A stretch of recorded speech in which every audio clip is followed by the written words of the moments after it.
segue. Yeah. This is a gift that I get from my mom. So Jomo Kenyatta is to be a very bridge kind of guy.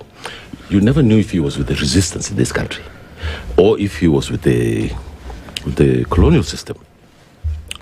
So everybody put their thoughts and their thinking and their Baba Taifa mentality towards Mr.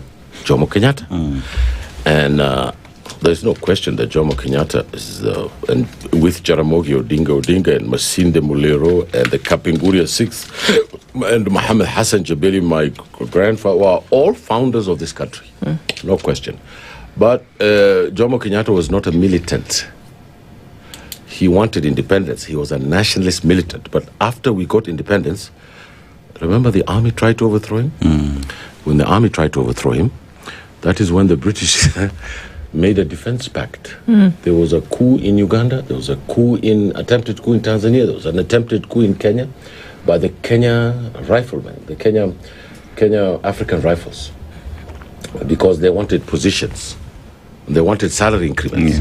This happened in the DRC with Patrice Lumumba. So this was a phenomenon that was happening across Africa. Guess what the government did? They stationed the British troops here and the Israelis in Wajir. Do you know why we have an airport in Wajir? Have you ever thought about it? Because people want to get from places to Wajir. Some people who look like me, who are very tough, who are across the board, they had a very big army, and they were working with the Soviet Union. And their planes used to just come, circle Nairobi, and go back to Mogadishu. So the Kenya government was very embarrassed and frustrated about that. So they called the Israelis and said, listen, we're allies here. Build an airport here at Wajir. When these guys come, you'll be the first to rise. And they had combat. They had combat between Israeli, they had Kenya markings. And funny enough, some of those airplanes so the Kenya Air Force was manned by Somali men, Somali pilots who were defending Kenyan skies against their cousins from Mogadishu.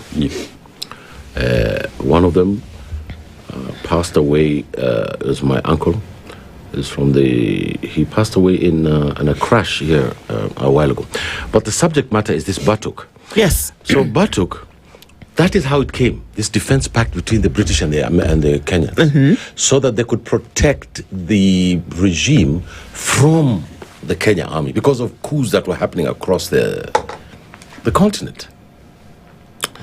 Now, this thing has morphed into something entirely different. It has brought us biracial children. It has. It has brought rape. It has brought impunity. It has brought racism. It has brought even the discourse today is that if they go, Nyanyuki will collapse economically. I mean, of course Nyanyuki will collapse economically if they go because they planned Nyanyuki around the damn base. They didn't plan it for anything else. And what is the Kenya government asking the British government? Please, if you rape, kill, or maim any of our citizens, we will take you to court.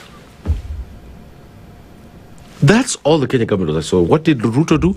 Ruto signed it yesterday. He signed it. He agreed. Day before yesterday, because the training resumed yesterday. Yes, the training resumed yesterday. Yeah. And funny thing, his cousin, who is the chairman of the COEG, who is the head of the Defense and Foreign Affairs Committee, put his foot down.